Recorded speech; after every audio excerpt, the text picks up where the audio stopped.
Good morning, everyone, and welcome to today's Daily Word. It is Daily Word number 627. So thanks for joining me on this rather cold morning. I always appreciate you carving out time, carving out time to be with me on a daily basis, and for saying good morning and sharing this time together as we continue our journey through the Word and Scripture and what it means for us, and how we might apply it to our lives, and what it just means for us. And we do that in community together. And so folks watch like right now, and I know many folks watch much later in the day or even catch up a few days later, and I appreciate that. So we continue our conversation together. So as with the other day, I've chosen a verse from the book of Ecclesiastes.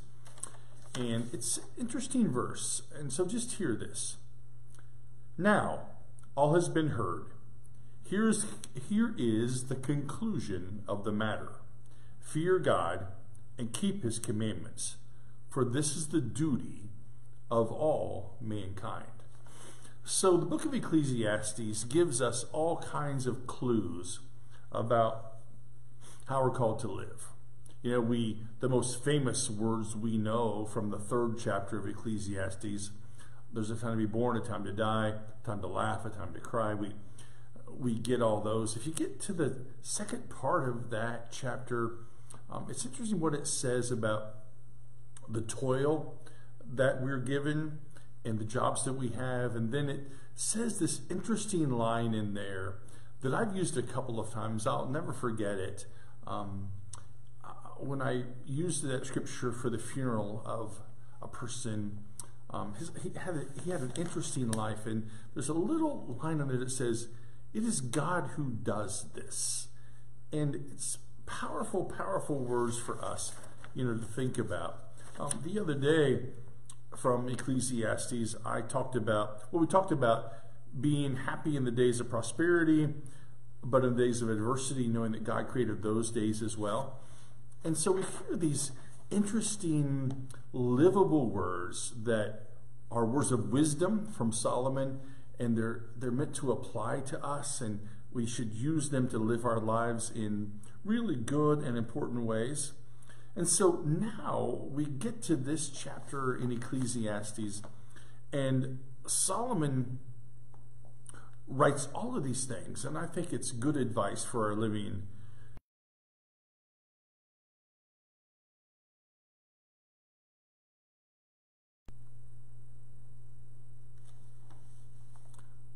The result of all that Solomon has to say is that we should obey God, to listen to God.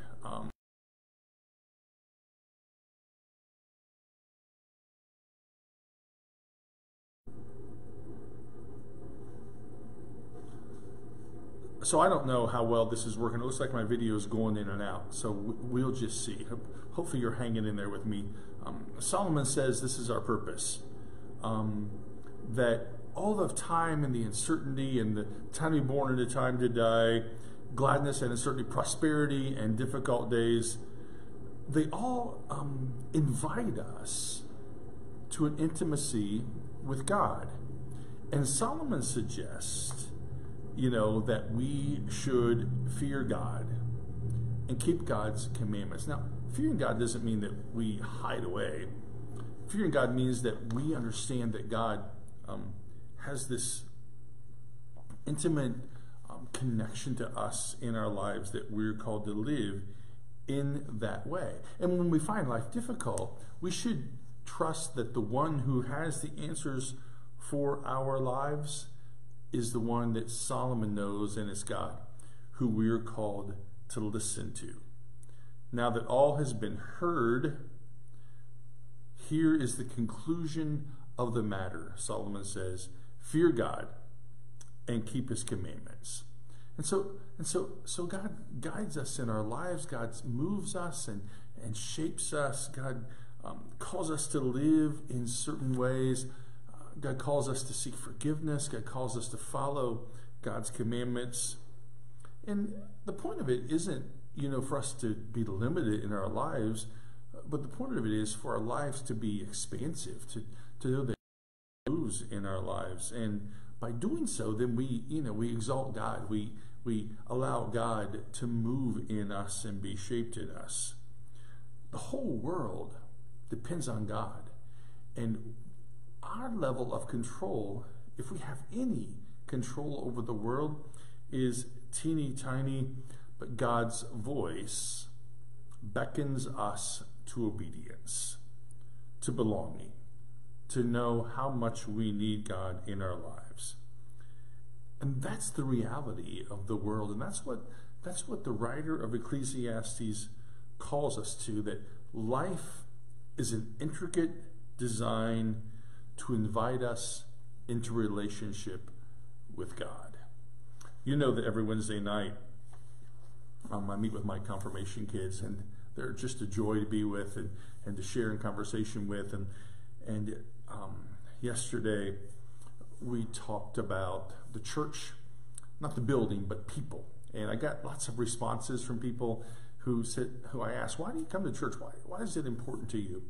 And I did that, and I said to someone, really what I want for these kids is just to know who God is, in some way, to know who God is. And then if they can know in some way, have this relationship with God in some way because of our work together, then their lives can grow and become expansive. And again, last night when we got to the end, we prayed with the choir. And so they went up and they sat with the choir, and we always light the Christ candle. And so one of them lit the Christ candle, and we got ready to pray. And I was telling the choir a bit about what we talked about. And then one of the kids was sitting clear at the end by one of our choir members, and we got ready to pray. And I saw that choir member put their hand out and hold the hand of this confirmation youth. And I thought, yep, that's what we're about. That's what we are called to by the writer of Ecclesiastes. Keep God's commandments, listen to God, obey God, be in relationship with each other. As I said, my hope is for them to know God. They'll know God because someone here reached out and took their hand. And I think that's good news for us.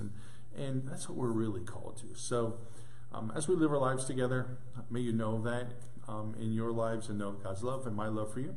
And I will see you tomorrow morning at 10 o'clock. Have a great day.